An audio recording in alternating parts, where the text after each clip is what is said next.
ऊँट ने सियार को अपनी पीठ पर बैठाया और नदी के पानी में तैरने लगा। कुछ ही देर में दोनों तरबूज के खेत में पहुंच गए। वहां दोनों ने छक्कर तरबूज खाए। जब सियार का पेट भर गया तो वह खुश होकर वाह वाह की आवाज़ निकालने लगा। ऊँट ने उसे शांत करने का प्रयास किया, लेकिन वह नहीं माना।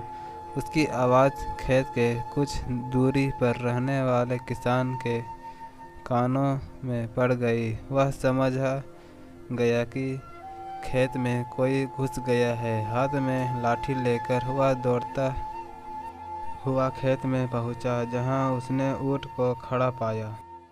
किसान को देखकर सियार पहले ही भागकर एक पेड़ के पीछे छुप गया। अपने विशाल शरीर के कारण ऊँट के लिए कहीं छिपना संभव नहीं था, इसलिए वह वहीं खड़ा रह गया। ऊँट को देखकर किसान आग बबूला हो गया। उसने उसे लाठी से पीटना शुरू कर दिया और पीटते पीटते खेत से बाहर खदेड़ दिया। ऐसी जबरदस्त धुनाई के बाद बेचारा ऊँट कराहते हुए खेत के बाहर खड़ा ही था कि पेड़ के पीछे छुपा सियार चुपके से खेत से निकलकर उसके पास आ गया। उसने ऊँट से पूछा, तुम खेत में क्यों चिल्लाने लगे? मित्र, खाने के बाद अगर मैं हुआ की आवाज़ ना निकालूं तो मेरा खाना नहीं पचता, सियार ने उत्तर दिया। उसका उत्तर सुनकर ऊँट को बहुत क्रोध आया, लेकिन वह चुप रहा। दोनों जंगल लौटने लगे। मार खाने के बाद भी ऊँट सियार को पीठ पर लादे नदी में तैर रहा था। सियार मन ही मन बड़ा खुश था कि ऊँट की पिटाई हुई। जब वे बीच नदी में पहुँचे तो अचानक ऊँट ने पानी में डुबकी लगा दी। सियार डर के मारे चीखा, ये क्या कर रहे हो मित्र? खाने के बाद पानी में ऐसे ही डुबकी लगाने की आदत है, ऊँट ने उत्तर दिया। सियार समझ गया कि ऊँट ने उसके किए का बदला चुकाया है। वह बड़ी मुश्किल से अपनी जान बचा पाया और पूरी रास्ते डरा सहमा सा रहा। उसे अपनी किए का सबक मिल गया था। उस दिन के बाद से उसने कभी ऊँट के साथ चालाकी नहीं की। जैसे को तैसा सो ऊँट सीख देने वाली कहानी। राजस्थान के एक गांव में रहने वाला एक व्यक्ति हमेशा किसी न किसी समस्या से परेशान रहता था और इस कारण अपने जीवन से बहुत दुखी था।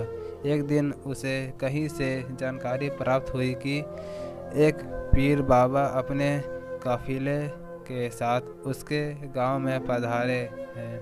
उसने तय किया कि वह पीर बाबा से मिलेंगे और अपने जीवन की समस्याओं के समाधान का उपाय पूछेगा। शाम को वह उस स्थान पर पहुंचा जहां पीर बाबा रुके हुए थे। कुछ समय प्रतीक्षा करने के उपरांत उसे पीर बाबा से मिलने का अवसर प्राप्त हो गया। वह उन्हें प्रणाम कर बोला, बाबा, मैं अपने जीवन में एक के बाद एक आ रही समस्याओं से बहुत परेशान हूँ। एक से छुटकारा मिलता नहीं कि दूसरी सामने खड़ी हो जाती है। घर की समस्या, काम का समस्या, स्वास्थ्य की समस्या और जाने कितनी ही समस्याएं। ऐसा लगता है कि मेरा पूरा जीवन समस्याओं से घिरा हुआ है। कृपया करके कुछ ऐसा उपाय बताएं कि मेरे जीवन की सारी समस्याएं खत्म हो गए और मैं शांतिपूर्ण और खुशहाल जीवन जी सकूं। उसकी पूरी बात सुनने के बाद पीर बाबा मुस्कुराए और बोले, बेटे, मैं तुम्हारी समस्या समझ गया हूँ। उन्हें हल करने के उपाय मैं तुम्हें कल बताऊंगा। इस बीच तुम मेरा एक छोटा सा काम कर दो। व्यक्ति तैयार हो गया। पीर बाबा बोले, बेटा, मेरे काफिले में 100 ऊँटें हैं। मैं चाहता हूँ कि आज रात तुम उनकी रखवाली करो। जब सभी 100 ऊँट बैठ जाए तब तुम सो जाना।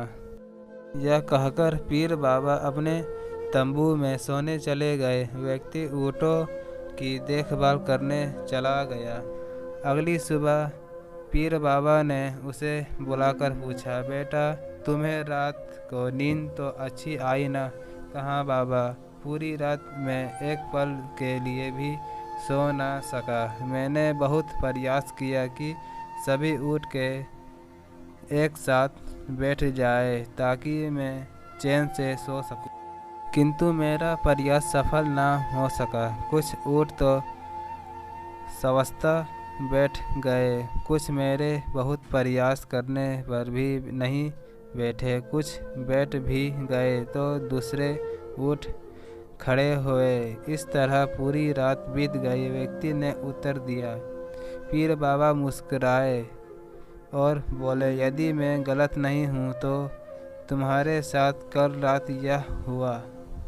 कई ऊँट खुद ब खुद बैठ गए, कईयों को तुमने अपने प्रयासों से बैठाया, कई तुम्हारे बहुत प्रयासों के बाद भी नहीं बैठे। बाद में तुमने देखा कि वे उनमें से कुछ अपने आप ही बैठ गए। बिल्कुल ऐसा ही हुआ बाबा, व्यक्ति तत्परता से बोला।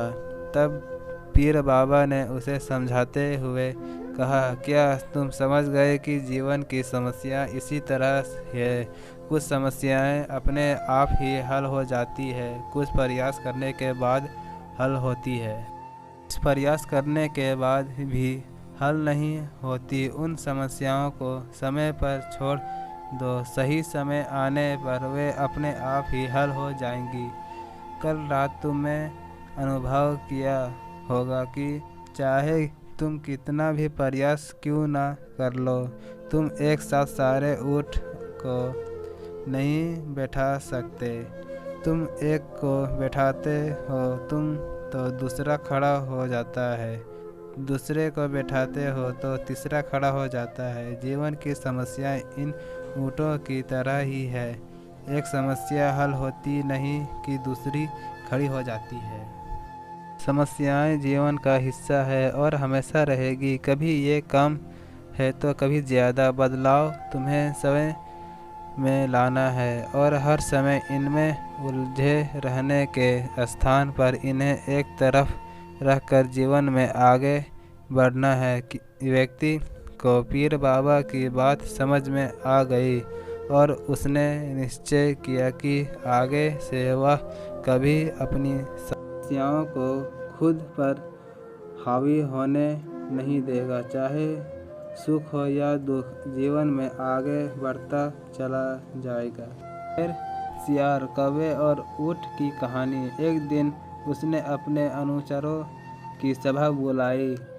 सभा में सबको संबोधित कर वह बोला, अनुचरों, मेरी अवस्था से आप सभी अवगत हो। मैं चाहता हूँ कि आप कोई ऐसा जीव तलाश करो जिसे मैं इस अवस्था में भी मार सकूं। इस तरह हम सभी की भोजन की समस्या का निराकरण हो जाएगा। सिंह की आज्ञा पाकर सभी अनुचर विभिन्न दिशाओं में शिकार की तलाश में गए, किंतु किसी के हाथ कुछ न लगा। सबके हताश वापस लौटने के बाद कौवा, गिद्ध और बाघ आपस में मंत्रण करने लगे। उनकी दृष्टि कई दिनों से कथनक ऊँट पर थी।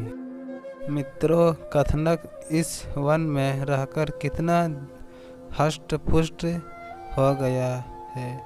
जब भी उसको देखता हूँ तो मुंह में पानी आ जाता है। तुम लोगों का क्या विचार है? क्यों न इसे ही मारकर अपनी भूख मिटाई जाए? इधर उधर भटकने का क्या लाभ? गिद्ध बोला, कह तो तुम ठीक रहे हो गिद्ध भाई, किंतु वनराज ने उसे अभिवादन दिया है, वे उसे नहीं मारेंगे। अब तुम ही बताओ कि उन्हें कैसे मनाएं? कौवा बोला। गिद्ध इसका उपाय पहले ही सोच चुका था। उसके अपनी योजना कौवा और बाघ को बता दी। दोनों ने उस योजना के लिए हामी भर दी। साथ ही अन्य विचारों को भी योजना के बारे में अच्छी तरह समझा दिया।